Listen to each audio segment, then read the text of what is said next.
untuk Kabupaten Fafak ada potensi pemungutan suara ulang menurut pengamatan dari kedua akademisi kita. Ya, terima kasih. Kalau secara pribadi saya berharap tidak terjadi, tidak terjadi pemungutan ulang ya.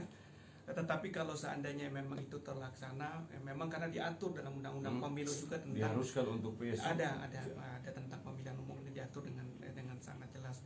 Nah, kalau memang itu harus dilakukan, ya kita yang utama adalah bahwa kita harus menegakkan kedaulatan pemilu itu sendiri. Jadi kita harus juga membuka ruang yang memang harusnya pemilu ulang itu dilaksanakan memang dengan dasar prinsip yang memang mendasar. Lalu kita kembalikan juga kepada teman-teman yang pemilih, kalau memang itu diselenggarakan, jangan sampai menimbulkan sesuatu yang justru pada akhirnya meruntuhkan wibawa dari pemilihan umum.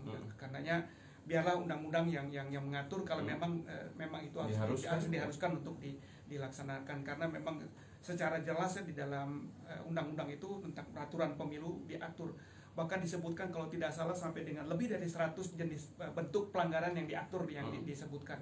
Nah, karenanya silakan kalau memang mesti dilakukan, ya lakukanlah dengan wibawa sebagaimana diatur dalam regulasi perundang-undangan.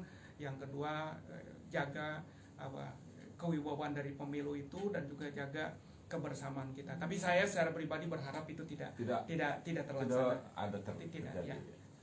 Silakan. Iya. Potensi PSU di Kabupaten Fafak dari Pak Don melihatnya apakah akan terjadi atau seperti apa? Iya.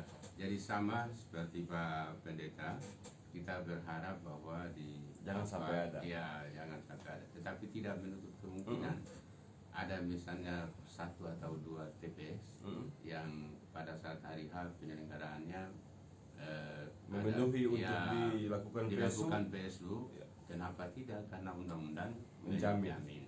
Jadi misalnya hanya 1 TPS yang terindikasi melanggar etika, kecurangan dan seterusnya, maka TPS tersebut yang melakukan PSU, tidak semua TPS. Nah, karena TPS yang lain berjalan sudah sesuai dengan aturan dan sebagainya, maka mereka tidak melakukan PSU. Yang PSU itu kalau ada indikasi TPS yang lain, misalnya ada kecurangan dan indikasi-indikasi yang lain, maka undang-undang menjamin untuk dilakukan PSU. Jadi PSU bisa terjadi karena itu diatur juga dalam undang-undang tentang pemilu.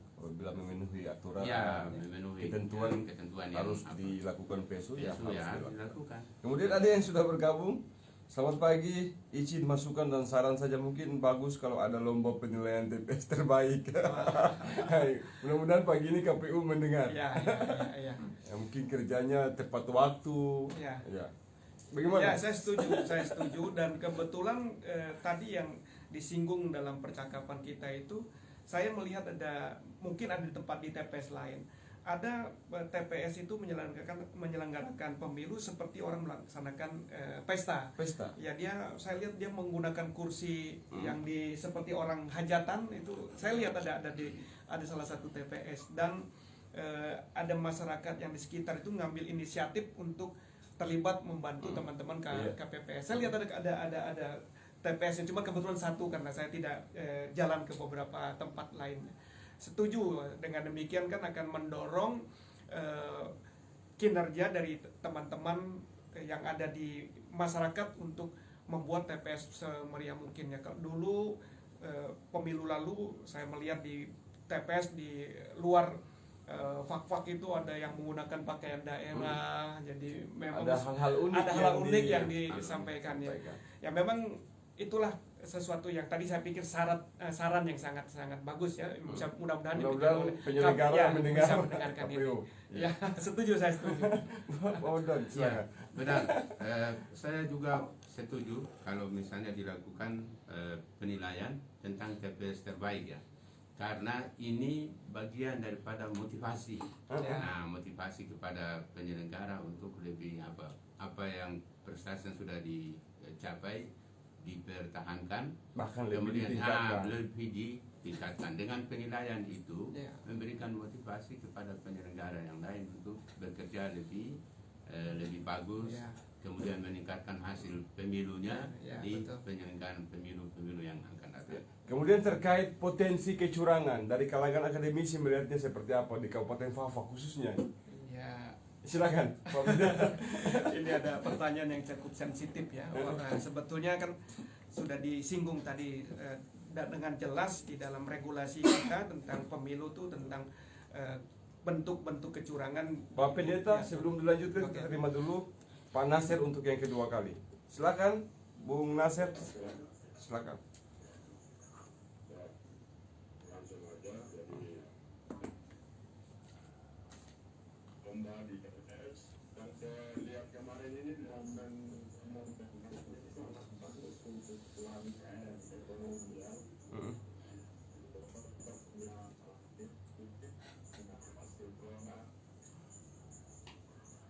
Dan ada coba 1.000 bawa itu dia punya jajanan ke TPS. Iya. Udah berapa ini yang masuk kalau satu TPS mungkin ada yang jual gorengan, ada yang apa dengan Iya. Pemula dari Kabupaten Kota, momen atau peluang ini yang tidak terbaca oleh para UMKM. Oh, betul. Saya berpikir kalau ke depan bukan di momen pemilu saja, momen apa? Libatkanlah UMKM itu. Nah ini pemerintah daerah Iya. atau mungkin dari KPU, makanya saya tadi sampaikan itu kasus. Di sini dengan kalau sudah aturan ada aturan ini dibuat oleh manusia. Fleksibel, kita gunakan aturan itu di mana situasi dan kondisi di tempat ini beda dengan di pusat. Iya. Ya, aturan yang Allah buat saja manusia bisa langgar. Apalagi. Aturan oleh manusia. Iya. Saya pikir itu aja, makasih. Baik, terima kasih Bung Nasir yang kedua kali.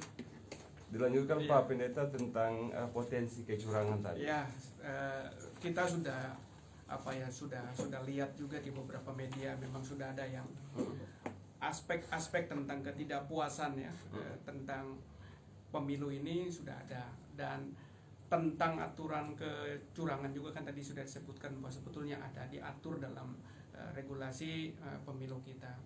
Tetapi kita tidak serta-merta untuk melakukan hal-hal yang bisa menimbulkan turunnya ya wibawa pemilu kita. Kalau dalam pandangan saya ketika penyelenggaraan pemilu itu dilakukan di TPS itu kan ada Panwas, kemudian juga ada badan-badan independen, ada saksi ya. Kalau memang dilihat ada sesuatu yang berpotensi untuk mengarah ke yang disebut sebagai kecurangan, saya rasa dilakukanlah dengan cara-cara yang elegan ya. Jangan sampai bisa menimbulkan sesuatu yang justru merugikan kebersamaan kita sebagai warga negara, apalagi kita di Papua, kita bersaudara. Nah, karenanya mungkin hal itu yang mesti dikedepankan ya. Jangan sampai kita juga terprovokasi dan memprovokasi. Ini sesuatu yang bahaya. Tentang kecurangan tadi disebutkan bahwa item sampai lebih dari 100 kecurangan disebutkan. Artinya bahwa undang-undang kita membuka secara luas tentang hal-hal yang bisa mencegah ketidakpuasan dari masyarakat. Nah, tadi lagi-lagi kalau memang itu ada potensinya ya kita jalan dengan sesuai dengan regulasi, tetapi dengan catatan dan jangan sampai kita terprovokasi dan memprovokasi. Itu sesuatu yang menjadi catatan kita bersama. Saya rasa itu. Silakan. Iya, 3 hari sebelum hari H ya dari pengamatan kami, kalau misalnya ada indikasi kecurangan, nah bahan logistik dari KPU yang didistribusi ke TPS-TPS ini pasti kalau mau curang ya, petugasnya pasti sudah membawa ke tempat lain, surat suaranya dicoblos, hari H tinggal menghitung. Tetapi ini tidak terjadi. Harapan Jadi, kita fak-fak ya, tidak boleh ada. ya, insya Allah aman dan bebas dari praktek kecurangan. Kemudian yang kedua, pada hari H pemungutan suara, mulai dari identifikasi logistiknya dan seterusnya selesai, ini diawasi oleh berbagai komponen. Iya. Ya, selain penyelenggara ada Bawaslu, kemudian pengawas independen dan seterusnya. Jadi potensi untuk kecurangan saya kira di Papua ya tidak terjadi. Nah, kemudian kaitan dengan masukan dari Pak Nasir tadi, memang pemilu ya ini pesta kita, makanya segala hal yang berkaitan dengan pesta ini khususnya dari UMKM. Nah, ketika petugas melakukan sosialisasi tentang pemilu, pemilih ini harus menangkap ini, wah saya nanti bisa dapat ya, duit ini. dapat duit. Pada hari kan banyak pemilih yang datang. Kita bikin gorengan. Tanggal jual rokok dan sebagainya, kan kita dapat untung. Nah, dari itu. Orang yang datang memilih pasti kan perlu minum. Kita siapkan ya air aqua gelas ya. Ini yang sederhana tetapi ada income, ya, income atau manfaat bagi pedagang-pedagang kecil atau UMKM tadi. Baik, yang masyarakat tunggu-tunggu adalah hasil dari pelaksanaan pemilu 2024. Namun kita masih menunggu hasil resmi yang akan dirilis oleh KPU RI. Kepada masyarakat apa yang ingin disampaikan terkait dengan hasil ini, Pak? Ya, yang pertama memang kita sudah mendengar ya ada exit poll, ada quick count, dan kemudian kan yang penting adalah ada real count yang akan dikeluarkan oleh lembaga resmi. Dalam hal ini kita sepakat bahwa lembaga resmi kita tunjuk dan memiliki kredibilitas untuk menyampaikan adalah Komisi Pemilihan Umum. Ya, saya rasa kita harus sabar menunggu menunggu hasil secara resmi. Di dalam undang-undang juga kan dijelaskan paling lambat kan 35 hari untuk penghitungan suara itu. Nah, dalam kondisi ini ya kita sama-sama lah bersabar, jangan sampai terpengaruh hal-hal yang bukan dikeluarkan dari lembaga resmi. Ya memang kan sekarang berseliweran di lembaga survei mengeluarkan juga ada exit poll, ada quick count, dan kita belum dengarkan real count yang dihitung. Itu yang diatur dalam undang-undang kan itu yang disebut manual oleh secara KPU RI. manual. Mungkin kita semua mesti bersabar untuk menunggu hasil itu. Teman-teman yang terlibat secara langsung baik sebagai calon ya legislatif ya, kemudian juga kita sebagai pemilih sama-sama kita cooling down, kita mendinginkan suasana karena kita sudah melewati pesta. Itu pesta yang kemarin kan kita sama-sama pesta.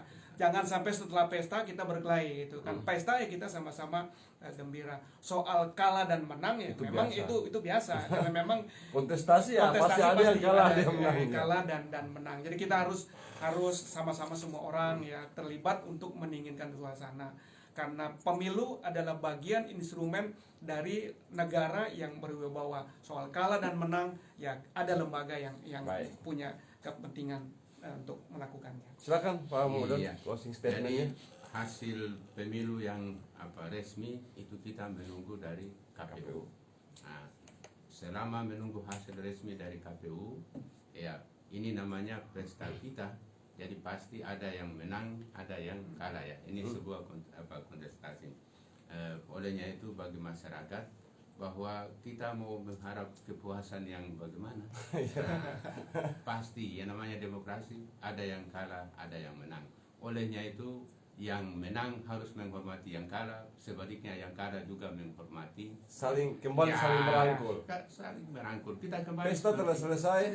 Ya. Kita kembali. Saudara tetap saudara, teman, rekan dan seterusnya kita kembali seperti sedia kala. Baik, terima kasih Pak Pendeta Ruben Riwasan dan juga Pak Muhammad Dondaeng Hussein atas kehadirannya di studio, dan terima kasih juga pendengar yang sudah bergabung. Saya akhiri program dialog kita di pagi hari ini, dan selanjutnya kita bergabung dengan program 3 Jakarta, penyampaian warta.